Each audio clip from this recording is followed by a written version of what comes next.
Global Typhoon, Chairman TV. Weather update. Helping homeless people. Please subscribe.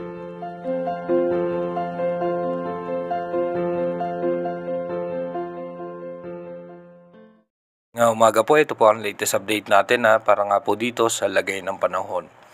Si Typhoon Opo nga po ay as of now, nakalabas na po yan ng Philippine Area of Responsibility. Pero extension ng kaulapan niyan ay maapektuhan pa rin po ang bahagi ng Metro Manila, Ilocos Region, Central Luzon, Calabarzon, and Mimaropa. Asahan natin dyan may pabugso-bugso ng hangin at mga isolated rain shower.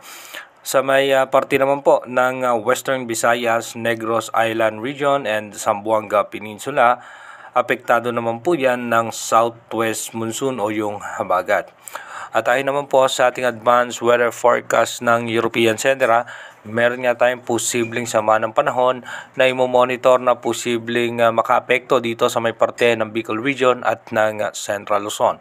Sa mga nagtatanong nga po dahil dun sa pagbaba ni bagyong Opong kahapon ay meron nga po tayong umiiral na high pressure area dito nga po sa karagatan ng Japan at asahan na nga rin po natin meron na rin pong dahan-dahan na pagbugso ng hangin amihan. Dumako na nga po tayo sa ating advanced weather forecast. Dito nga po sa ating advanced weather forecast, so expected na nga po natin. Bukas nga po, September 28, asahan na po natin na posibleng maglandfall yan sa parte ng Vietnam. At may mga cloud cluster po tayong posibleng asahan dito naman po sa may parte ng eastern section ng Visayas. Pagdating naman po ng September 29, asahan naman natin na magiging maayos at magandang lagay ng panahon. May mga posibleng biglaang pagbuhos ng pagulan sa parte naman po ng Eastern Visayas at ng Bicol Region. Pagdating naman po ng September 30, asahan nga po natin dito po magkakaroon tayo ng possible low pressure area pero malulusaw din po yan kaagad. Pagdating naman po ng October 1, dito po magkakaroon tayo ng possible low pressure area sa labas ng ating Philippine Area of Responsibility. At pagdating naman po ng October 2, so expected natin yung low pressure area, papasok po yan sa ating bansa. At medyo bumaba nga po yung tsansa nitong sama ng panahon na ating minomonitor na nasa 30% chance na lamang po yung kanyang posibleng senaryo na mag-develop bilang isang tropical depression or mahinang bagyo. Pagdating po ng October 3, ito po ay nasa eastern section ng Visayas.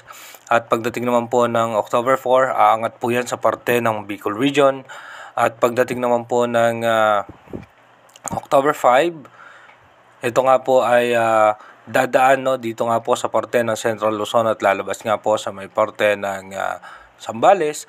At kung mapapansin naman natin meron ng dahan-dahan na pagbugso ng amihan dito nga po sa may parte ng Taiwan. Pagdating naman po ng October 6, ito po ay nakalabas na ng ating Philippine Area of Responsibility, itong panibagong sama ng panahon.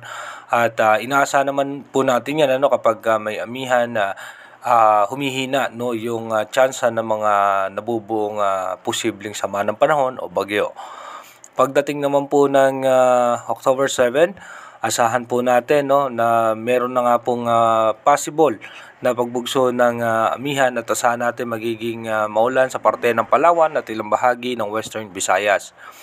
Pagdating naman po ng October 8, so asahan po natin mataas ang mga posibilidad ng pag-ulan sa parte ng Palawan at Western Visayas. Pagdating naman po ng September 9, may mga tsansa ng pag-ulan pa rin sa Western Visayas maging sa may eastern section ng Bicol Region. Pagdating po ng October 10, dito nga po magkakaroon ng sama ng panahon sa South China Sea. Pero meron po tayong pagbugso ng possible amihan na sisira nga po sa posibleng sama ng panahon. Inuulit ko po, yung ating advanced weather forecast is possible scenario pa lamang po yan. Malaki pa rin ang tsansa na magbago po lahat yan.